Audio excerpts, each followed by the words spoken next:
Very good morning my dear friends and welcome back to K S educational. सबसे पहली बात कि आज हम लोगों को लगभग 20 प्लस इंपॉर्टेंट करंट अफेयर्स देखना है, वो भी 12 नवंबर का। तो डेली करंट अफेयर्स के सेशन में हम लोगों को आज यहाँ पर जो करंट अफेयर्स देखना है वो आपके एग्ज़ाम के लिए बहुत इंपॉर्टेंट है, क्योंकि कलेक्शन ही वो मैं लेकर आता हूँ जो आपके एग्ज़ाम में दिखेगा। चाहे आप किसी भी कॉम्पिटिटिव एग्ज़ाम के लिए देख लें, रेलवे, बैंकिंग के लिए, स्टेट पुलिस, यूपीएससी, एसएससी या अदर कॉम्पिटिटिव एग्ज़ाम में आपको इन क्वेश्चंस को छोड़कर कुछ और नहीं दिया जाता है। तो मैं ऐसे ही कलेक्शंस आपके लिए यहाँ पर डेली लेकर आता हूँ। तो करंट अफेयर्स के 12 नवंबर के सेशन को शुरू करते हैं। केएस एजुकेशनल के फेसबुक पेज को जरूर आप लोग फॉलो कर लें, लिंक आपको मैंने डिस्क्रिप्शन में दे दिया है। बहुत कुछ मैं पोस्ट करता हूं आपके फेसबुक पेज पर भी। पहला सवाल है कि किस बैंक ने सूक्ष्म, लघु और मध्यम उद्योगों को, जिसको हम लोग एमएसएमई बोलते हैं, के लिए एक मर्चेंट वन अकाउंट लॉन्च किया है, और यह किस बैंक के द्वारा किया गया है? यह है कोटक महिंद्रा बैंक। याद रखिएगा क्या है वन अकाउंट किसके द्वारा? कोटक महिंद्रा बैंक। प्रधानमंत्री नरेंद्र मोदी ने 14 से 16 नवंबर तक बाली में G20 शिखर सम्मेलन में भाग लेने के लिए किस देश का दौरा करेंगे? प्रधानमंत्री जी G20 के शिखर सम्मेलन में भाग लेने के लिए इंडोनेशिया जा रहे हैं। उपराष्ट्रपति जगदीप धनखड़ आसियान भारत स्मारक शिखर सम्मेलन और 17वें पूर्व एशियाई शिखर सम्मेलन में भाग लेने के लिए किस देश का दौरा करेंगे? और यह कंबोडिया जाने वाले हैं। भारतीय सेना ने वीर नारियों के कल्याण और शिकायत निवारण के लिए एकल खिड़की सुविधा वीरांगना, याद रखिएगा एकल खिड़की सुविधा का नाम क्या है? वीरांगना सेवा केंद्र शुरू किया है। और वीर नारियों को एक्चुअली क्या कहा जाता है? यहाँ पर मैं आपको 3-4 क्वेश्चंस बहुत इंपॉर्टेंट बताऊंगा। पहला कि वीर नारियों को, सैनिकों की पत्नियों को वीर नारियों का दर्जा दिया जाता है। दूसरा कि भारतीय सेना ने taking care of our own no matter what के आदर्श वाक्य के साथ इस सुविधा का शुरुआत किया है। अगर यह क्वेश्चन पूछा कि यह सुविधा का शुरुआत किस वाक्य के बेसिस पे किया गया है, तो आपको यह बताना होगा।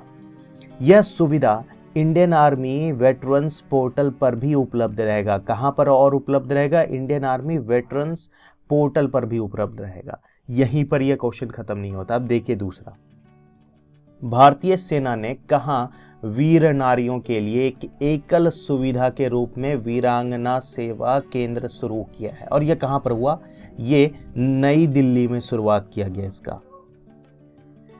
किसने राष्ट्रीय मत्स्य विकास बोर्ड NFD को इंडिया एग्री बिजनेस अवार्ड 2022 प्रदान किया है, और यह किसके द्वारा किया गया? संजीव बालियान के द्वारा। भारतीय किसानों के लिए सोशल नेटवर्किंग प्लेटफॉर्म कृषिफाई को डैश द्वारा ऑफ प्लेटफॉर्म पोर्टल के लिए एक साथ एकत्रित किया गया, और यह ई-नाम के साथ किया गया। ई-नाम का जो लॉन्च हुआ था वो 2016 में हुआ था। जैसे ई-जैम है वैसे ही आपका ई-नाम है, ठीक है। और दोनों का ही जो लॉन्च है वो 2016 में ही हुआ है। डॉक्टर जितेंद्र सिंह ने किस स्थान पर जीवन विज्ञान डेटा के लिए भारत का पहला राष्ट्रीय भंडार भारतीय जैविक डेटा केंद्र लॉन्च किया है, और यह कहां? फरीदाबाद में। प्रधानमंत्री नरेंद्र मोदी ने कहां पर स्टैच्यू ऑफ प्रॉस्पेरिटी का अनावरण किया? स्टैच्यू ऑफ प्रॉस्पेरिटी बेंगलुरु में इसका अनावरण किया गया। किस राज्य में गरीब पिछड़े वर्गों के लिए आरक्षण को 77% तक बढ़ाने के लिए एक विधेयक पारित किया गया है? ये झारखंड राज्य में। भारतीय सेना ने किस राज्य में वालोंग मेला का आयोजन किया? बहुत इंपॉर्टेंट क्वेश्चन है। VVI ये अरुणाचल प्रदेश में हुआ है। किस रेलवे स्टेशन को 4 स्टार ईट राइट स्टेशन, बहुत अच्छा क्वेश्चन है ये, 4 स्टार ईट राइट स्टेशन प्रमाण से सम्मानित किया गया है? और यह कहां? भोपाल रेलवे स्टेशन पर। प्रधानमंत्री नरेंद्र मोदी ने दक्षिण भारत की पहली वंदे भारत ट्रेन को हरी झंडी दिखाकर रवाना किया। यह ट्रेन कहां से कहां चलाई जाएगी? यह ट्रेन चेन्नई और मैसूर के बीच चलने वाला है। हाल ही में किसे अखिल भारतीय रबड़ उद्योग संघ का अध्यक्ष चुना गया? रमेश केजरीवाल को अध्यक्ष चुना गया है। दुनिया में सबसे ऊंचाई पर अवस्थित मतदान केंद्र तासी गंग कहां पर स्थित है? यह हिमाचल प्रदेश में स्थित, और जो आपको मैं बता रहा हूं कि इसकी ऊंचाई जो है करीबन 15,256 फीट की ऊंचाई पर यह जो मतदान केंद्र है यह स्थित है। कहां पर पीएम गति शक्ति मल्टी मॉडल जलमार्ग शिखर सम्मेलन आयोजित किया जा रहा है? यह वाराणसी में आयोजित किया जा रहा है। वर्ष 2023 में आयोजित होने वाले खेलो इंडिया यूनिवर्सिटी गेम्स की मेजबानी कौन सा राज्य करेगा? और यह राज्य उत्तर प्रदेश है।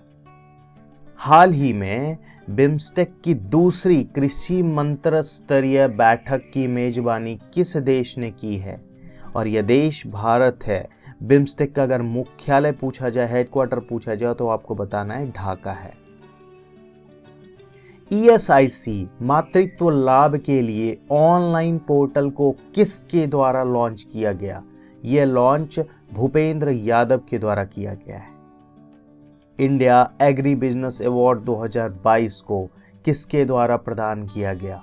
यह प्रदान संजीव बालियान के द्वारा किया गया। हालांकि ये क्वेश्चन हम लोगों ने पहले भी देख लिया है। किस दिन को राष्ट्रीय शिक्षा दिवस के रूप में मनाया जाता है? राष्ट्रीय शिक्षा दिवस हम लोग 11 नवंबर को मनाते हैं।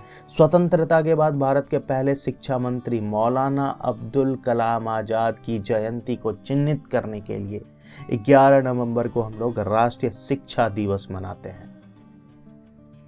अभी तक जो हम लोगों ने कुछ इंपॉर्टेंट डेज देखा है वो ये है: वर्ल्ड वेगस डे, शाकाहारी दिवस 1 नवंबर, 5 नवंबर को विश्व सुनामी जागरूकता दिवस और कैंसर का जागरूकता दिवस 7 नवंबर, शिशु संरक्षण दिवस 7 नवंबर, विश्व विज्ञान दिवस 10 नवंबर, और आज 11 हम लोगों ने देखा। तो ये कुछ इंपॉर्टेंट डेज है जो कि आपको गो थ्रू करना ही पड़ेगा। So do not forget to subscribe करना ना भूलें माय डियर फ्रेंड्स, और नोटिफिकेशन बेल दबा लें ताकि आने वाली वीडियोस का आपको पता चल पाए। लाइक कर दीजिएगा, बेनिफिट मिल रहा है तो शेयर करना ना भूलें इसे दोस्तों के साथ, बिकॉज शेयरिंग इज केयरिंग। अगर आप शेयर कर रहे हो किसी के साथ, that one is caring for others. तो हम लोग मिलते हैं वापस एक नेक्स्ट सेशन कुछ इंपॉर्टेंट और करंट अफेयर्स के साथ।